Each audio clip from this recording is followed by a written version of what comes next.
Thank you for joining us for this episode of KSAX-TV. I'm Jake. And I'm Ken. And this week we have Rush'n Attack Ex-Patriot from Konami.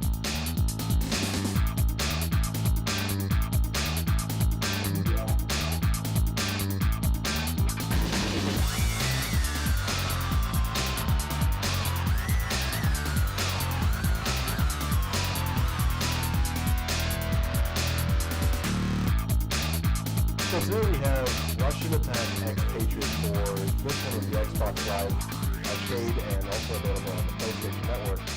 It's a sequel to the game that came out back in, the 90s?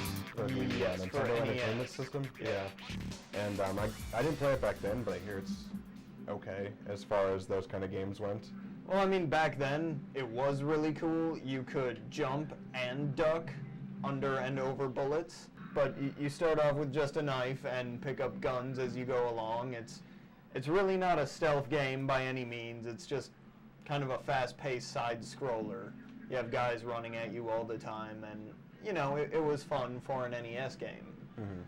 I guess with this one, I think one of the characters in the last game was caught and has now been imprisoned for, I think they said, like 25 years, maybe 23, I don't remember. And your character is sent in with a group of specialists to this Russian prison back in Cold War era to rescue him, but they get caught, and now you are freed by, I think, the guy that's trapped there that you're supposed to rescue, to go and get all of your comrades who are being experimented on by this mad scientist character. What do you say graphics-wise? I mean, it's an upgrade from the Nintendo Entertainment System, for sure, but it feels... How was it on an HD TV? It's hard for me to tell on this. On this one, yeah. It was blocky, but they were crisp blocks. Okay, almost like intentional blocky? I don't know. It reminded me a lot of, what was the game? For Genesis. One of the fighting games. Just any fighting game, really. For like... Streets of Rage. I don't know. Just any, like, Genesis... Battletoads. Battletoads, for sure. Like a Genesis era game. Like, it was... Okay. They upgraded, but they didn't feel like pumping money enough into it to upgrade. Which is the same thing. I don't know if there was any voice acting in the original one. But in this one, there's sound effects for enemy kills, and when your guy bounces into a wall or something, he'll grunt, but then all the speaking parts are text. Yeah. Which, it's small text and it's hard to read, and it's annoying because sometimes there can be a lot to read.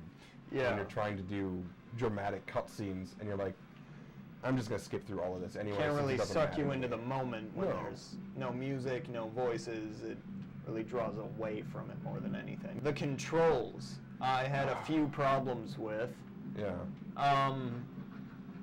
There were a few instances of, I know I jumped there. Mm-hmm. Some instances of just falling off of ledges when you know you shouldn't. Yeah, or like when you're climbing a wall and you want to jump up to the next ledge, but you get to a certain point on a wall and it'll just kick you off anyways. Yeah, and it just makes you automatically fall. Yeah. So you can't really go and strategize what you're planning to do, not that you need to that much, but it's really annoying that it wants you to make everything one fluid motion, but it doesn't really give you the guidance in the level to continue on in the game like that. They have a few hiding spots. You can sneak in doorways, pop out and kill your enemy. You can hide in the ceiling or in the floor or off a ledge. Yeah, anything as for like that. the hiding stuff, the thing I think that's probably really good about this game, probably one of the few things that's good about this game, is the kill scenes. Like, the little death animations are neat, and they're fun to watch every time. You get this sense of, I don't want to say, like, fulfillment from doing it. Like, it's a good kill. Yeah, you've got a nice amount of blood spray, and, you know, often he'll drag their body back into the shadows or something, so you do feel satisfied when you make a kill. If you do get grenades, and if you kill the enemies with guns, you get guns. Same with the rocket launchers. Though they have a limited amount of ammo, obviously. Yeah. And you sometimes can go along and pick up, if you're holding a gun and you kill another guy with a gun, you can pick up the ammo from that gun to fill up your 12 rounds. Yep. Sometimes, though, I noticed with you playing earlier, the guns will fall in a certain place, and you just can't pick them up. Yeah, the maps feel very 3D, but it turns out it really is a straightforward platformer. Yeah. So as a consequence of that, you know, when you throw something or something lands, it can bounce out of range of your playing field on that 2D screen. And there's no way to switch between weapons if I want to hold the gun for later, for some reason or another. Right. Or if I want to just take out my knife and stab people some more. And I know I wanted to do that right at the beginning. I picked up a rifle, but there was a guy 10 feet in front of me. I wanted to knife him, and there really is no way. Yeah. You can attack them with the gun, but again, you just don't get that satisfaction. It is fun to run up to people and hit them with the rocket launcher, though, like Halo style. I know some of this is, like you were saying with the controls, there's the traps, the environmental traps.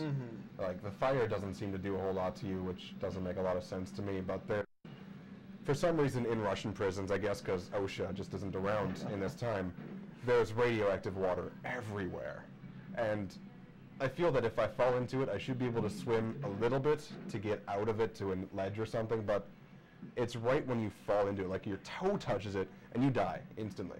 Same thing with the pipe things that come up out of the floor. If you're just kind of around, I know there was one that you got, like you walked up to a ledge, backed away, and it was coming down, and it was like a good 3 feet away from your character, but it still crushed you, and you died. Yeah, and because I was within range of this thing, it just still counted as a kill. So it more seems like it doesn't truly represent where edges are. When I was playing this at home, that there's like a pipe in the floor that would come up, and there's just open ground all around it. And I'm like, well, I could step 3 feet to the left and walk around this thing and not have a problem. Like, why do you make the environment 3D if I can't go 3D? Exactly. All in all, for $10, it's an okay game. Yeah. I mean, you can download it and play it over and over again if you felt so inclined to. I'd give it, all in all, 2 stars because it's kind of a blah storyline. The graphics aren't that great to look at for what we have now. Yeah. And the controls, just complete pain for control-wise. I'd have to agree with a 2 out of 5. The controls really wrecked it for me, and the stealth element is really cool, but like we said, it gets really repetitive. Yeah. Thanks for joining us for this episode of KSAX-TEG. Remember to come back often, rate, comment, and subscribe.